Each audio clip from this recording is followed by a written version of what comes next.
Sejam todos muito bem-vindos, continuando a nossa segunda aula sobre como elevar a alma de nossos entes queridos. Então eu falei para vocês, agora a alma se encontra depois do seu julgamento, do seu primeiro julgamento, e ela agora vai para o Gehinnom se ela tem mérito.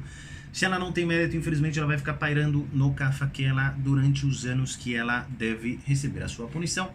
E se ela tem muito mais méritos e ela não precisa nem entrar no Gehinnom, eu não acredito que existe alguém entre nós que não precise, a não ser que a pessoa faça tshuva diariamente todos os pecados dela, aí ela tem mérito de ir para o céu.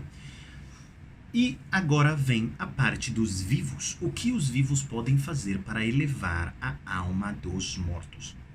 Então, em primeiro lugar, vem a vela. A vela que nem escrito no livro de Mishlei, Ner Hashem Nishmat Adam. A vela de Hashem é a alma da pessoa. Daqui nós vemos uma conexão entre a vela e entre a alma. Existem diversas explicações pela Kabbalah o porquê a alma ela tem conexão com a vela, mas isso não vem ao caso agora. De qualquer maneira, a primeira maneira de elevar a alma é acender vela.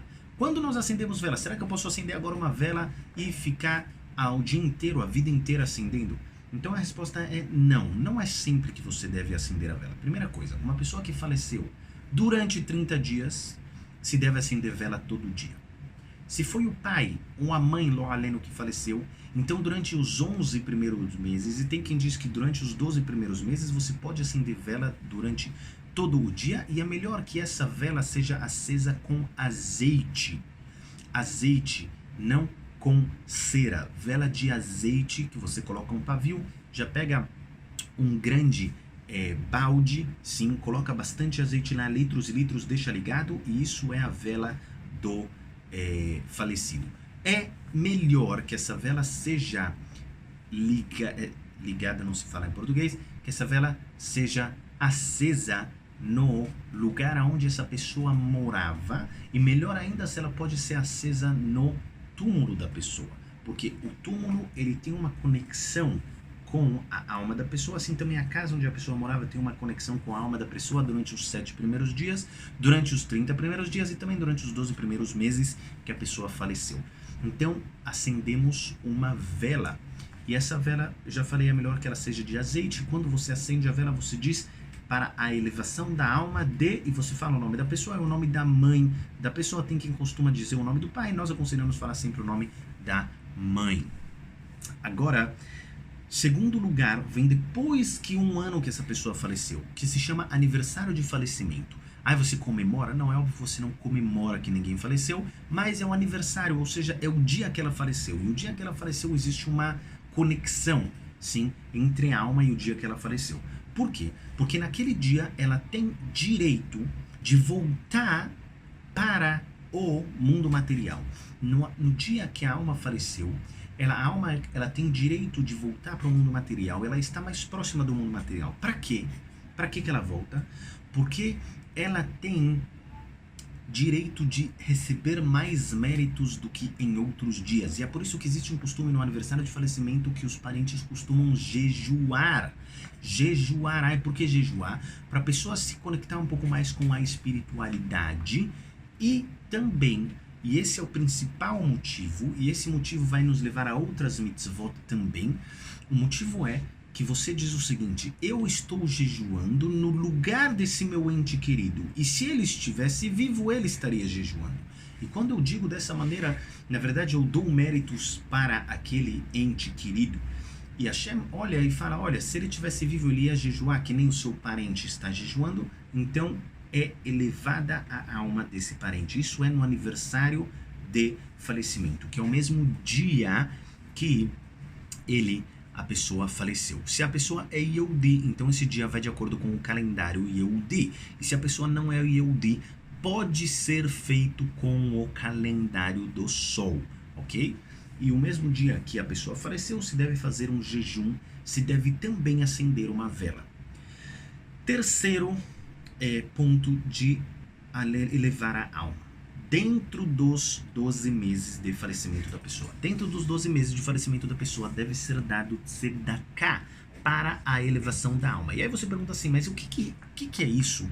Que a pessoa dá tzedakah, ou seja, a pessoa faz caridade e a alma do seu ente querido, ele é elevado. Então, é importante saber, nada é em vão e não existe uma coisa sem sentido. O que quer dizer? Quer dizer o seguinte, eu não posso agora elevar a alma de alguém que não tem nenhuma conexão comigo, ok? Elevar a alma não é uma brincadeira que você pode elevar a alma. Muita gente fala assim, rezem para a elevação da alma de tal pessoa. Isso não existe, ok? Não tem como eu pedir para alguém rezar para a elevação da alma de alguém. Ou eu falar, olha, Rav, dá uma aula para a elevação da alma de alguém. Isso não existe. Por quê? Porque não existe nenhuma conexão entre o Rav e entre a pessoa que ela está sendo elevada a alma dele. Porém, quando os seus parentes, eles dão uma tzedakah para a elevação da alma, aí eles criam uma conexão. Por quê? É a ideia que eu falei antes. A ideia é, a pessoa dá tzedakah e ela fala assim, essa tzedakah que eu estou dando em nome do meu ente querido. E se ele estivesse em vida, ele também daria uma tzedakah. Então logo você tem uma conexão com o seu ente querido, porque você é descendente dele, e também você está dando dinheiro em nome dele, sendo um descendente dele, para tal instituição. E essa instituição agora ela está conectada com a alma do seu ente querido e aí ela será elevada. Porém, falar não vale nada. Esse é o primeiro ponto. O segundo ponto é quando você dá dinheiro da herança que você ganhou desse seu ente querido.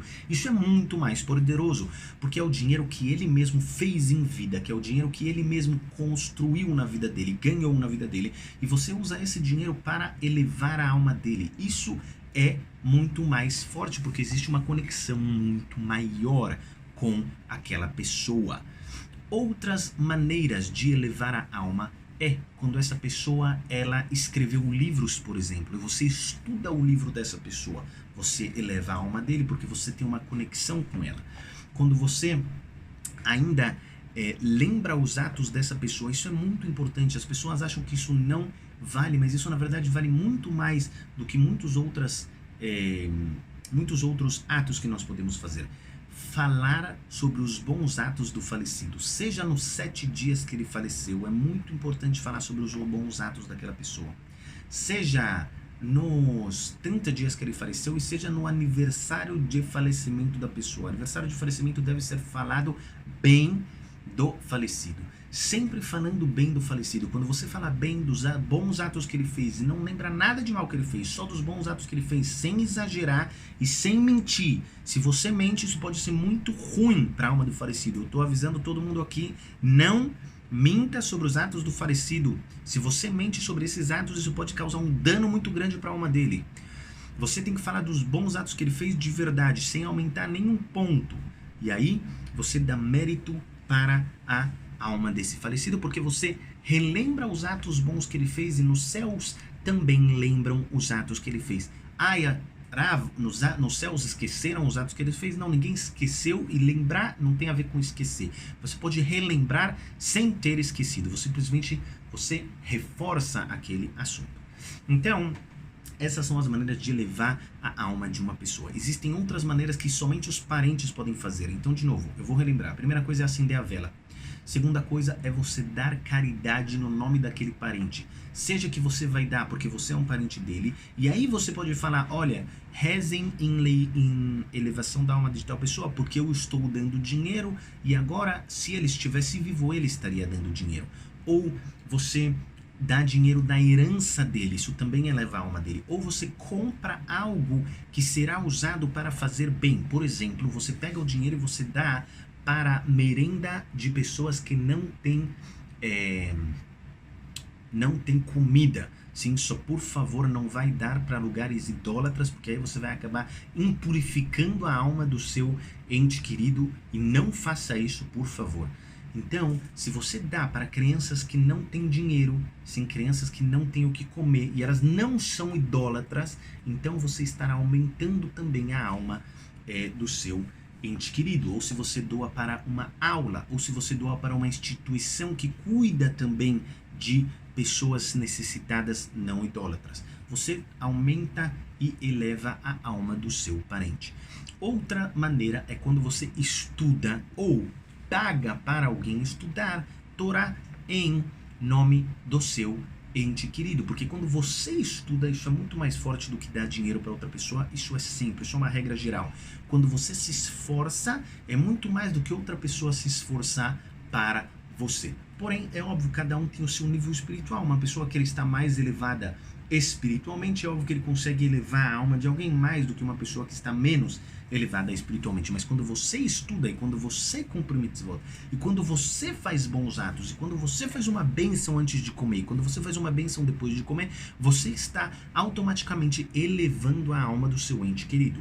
Assim também, quando você relembra os bons atos daquela pessoa, você está elevando a alma do seu ente querido. Essas são algumas das maneiras que você pode elevar a alma dos seus entes queridos. Existe ainda mais uma maneira, mas essa eu não aconselho, ok? Porque ela precisa ser feita de uma maneira muito, muito, muito correta. É você visitar o cemitério. Isso eu falo e deixo claro que no cemitério existem partes que elas são idólatras, e se no cemitério existem formas idólatras, existem imagens idólatras, você se afasta dele como quem se afasta do fogo. Não fique e não se aproxime, nem deixem ser enterrado naquele cemitério. Se ele já foi enterrado naquele cemitério, não entre lá, não há o que fazer. Fique longe daquele lugar e simplesmente reze para que a alma dele seja elevada. E a vela você vai acender na casa onde o falecido morada, e as rezas você vai fazer na casa. Você não se aproxime daquele cemitério, porque você vai acabar impurificando a sua alma e também acabar causando a ira sobre a alma daquela pessoa que acabou sendo enterrada num lugar de idolatria. Essas são algumas das maneiras, Bezrat Hashem, que nós consigamos e não necessitamos cumprir o que nós estudamos, mas que nós possamos fazer da maneira correta quando venhamos a necessitar. De qualquer maneira, Bezrat Hashem, nós faremos uma outra aula explicando o que acontece com a alma passo a passo quando ela sai do mundo, e que fique claro para cada um que quanto mais nós nos aproximamos de Hashem, mais nós teremos méritos no mundo vindo.